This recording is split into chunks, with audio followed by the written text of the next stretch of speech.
tekan tombol subscribe dulu ya.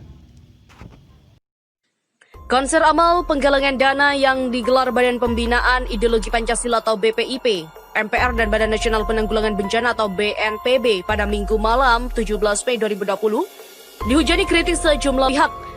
Konser yang heboh senasional ini yang diinisiasi para petinggi-petinggi negeri ini ternyata hanya berhasil mengumpulkan 4 miliar. Warganet pun membandingkan dengan aksi sunyi seorang mualaf yang telah menggelontorkan 13 miliar dari duit pribadinya untuk aksi kemanusiaan pandemi corona. Beliau adalah Coach Stephen Indra Wibowo, CEO dan founder Mualaf Center Indonesia.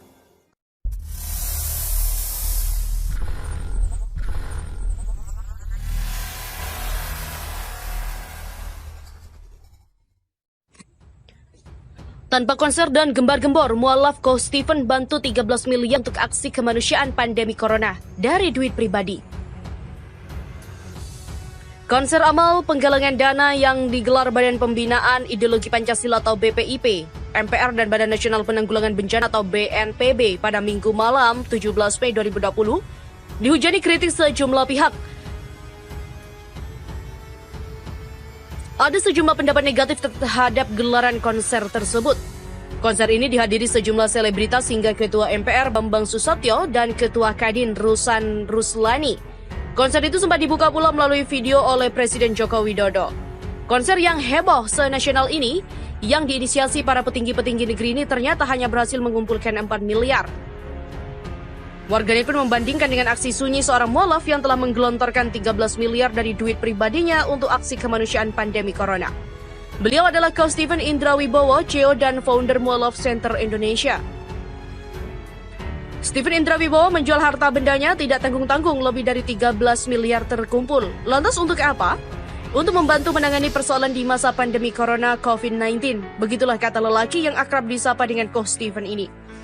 Sebenarnya ia tidak pernah berpikir menjual harta bendanya. Sejak Januari, ia sudah mulai menjalankan aksi kemanusiaan dengan mempersiapkan peralatan yang dibutuhkan ketika pandemi corona masuk ke Indonesia. Waktu itu ia masih menggunakan uang tabungan dan perputaran uang di beberapa lini bisnis miliknya. Belanja bahan, belanja mesin adalah sebagian caranya untuk mempersiapkan amunisi sebelum badai pandemi benar-benar dirasakan di dalam negeri. Ia menggandeng komunitas termasuk Mualaf Center Indonesia, mengingat laki-laki kelahiran 38 tahun silam ini menjabat sebagai ketua di organisasi tersebut.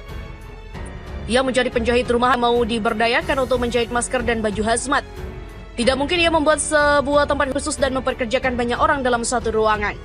Corona COVID-19 membuat manusia harus berjarak, maka bekerja dari rumah menjadi solusinya.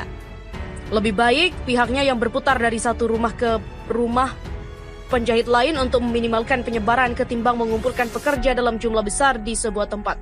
Bahkan ia juga sudah membuat sistem peralatan atau mesin dipinjamkan ke para penjahit rumahan.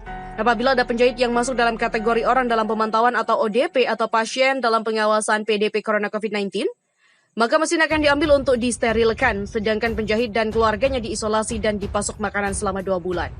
1 bulan berlalu, sekitar Februari, ia mulai kehabisan uang untuk operasional dan menjalankan aksi kemanusiaannya. Satu persatu hartanya dijual, yang pertama adalah rumah yang berada di Jakarta. Aksi kemanusiaan kembali bergulir. Uang kembali menipis, ia menjual rumah miliknya yang berada di Bandung pada awal Maret. Tak sampai di situ, 7 buah mobil dan 3 motor gede koleksinya pun dijual.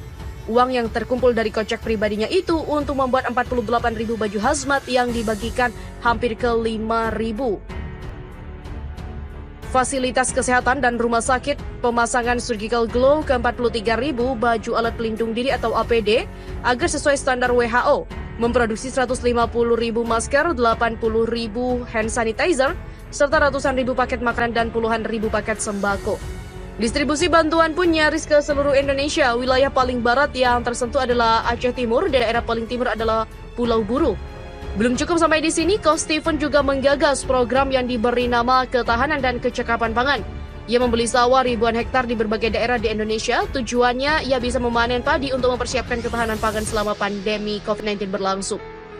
Menurut Coach Stephen, pandemi corona akan mencapai puncak, diperkirakan masa itu datang pada Juli dan Agustus. Saat itu orang sudah kelelahan dan sumber daya nyaris habis. Tak banyak yang tahu soal kiprah Coach Stephen karena aksi yang dilakukan lebih banyak dan tidak menonjolkan namanya. Aksi-aksi kemanusiaan seperti ini sudah sering dilakukannya semenjak erupsi Merapi, gempa Lombok, tsunami Banten, dan gempa Palu. Coach Steven juga aktif turun ke lapangan untuk mendistribusikan barang-barang bantuannya sekali ia mengontrak sebuah rumah di daerah yang disinggahi agar lebih efisien dalam penyaluran bantuan. Pernah ia mengontrak di Kebumen dan baru-baru ini ia tinggal di rumah kontrakan di kawasan Maguwoharjo, Sleman. Coach Steven tidak salah-salah memprediksi pandemi. Aksi kemanusiaan yang dilakukannya ini sudah diperhitungkan sejak kasus COVID-19 muncul di Wuhan.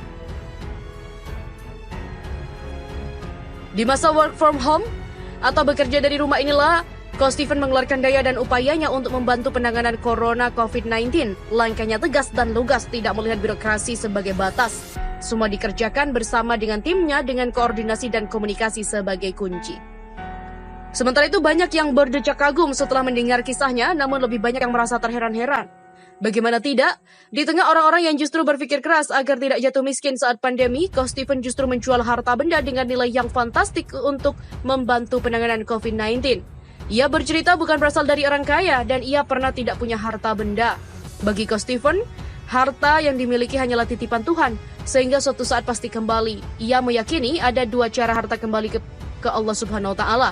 Yang pertama dalam keadaan dipaksa karena suatu musibah, kedua mengembalikan dalam bentuk sedekah. Coach Steven memilih cara yang kedua.